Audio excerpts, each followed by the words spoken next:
Новиот француски предлог воопшто не е нов, барем ако ги слушаме пораките од Париз и Софија. Ова директно ни доаѓа од амбасадорката на Франција во Бугарија, Флоренс Робин.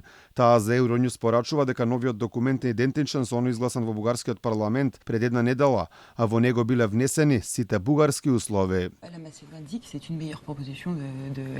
Предлогот не се разликува од првиот и целосно ги штити правата на малцинствата во заедницата, вклучително и бугарите.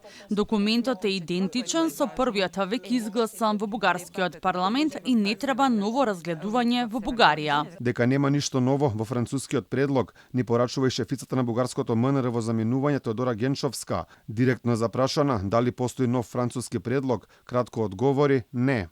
Знаете многу добре. Се зависи од подготвеноста на Скопје. Од нив очекуваме државна и одговорна политика. Бугарија е подготвена да го потпише најновиот протокол од мешовитата меѓувладина комисија. Дека Бугарија е сосем задоволна од вчерашниот документ на Макрон покажува и ставот на опозицијата. Лидерот на ГЕРБ и поранешен премиер на Бугарија Бојко Борисов порача дека е време да се финализира решението од Париз и Македонија под тие услови да ги започне преговорите со Европската унија.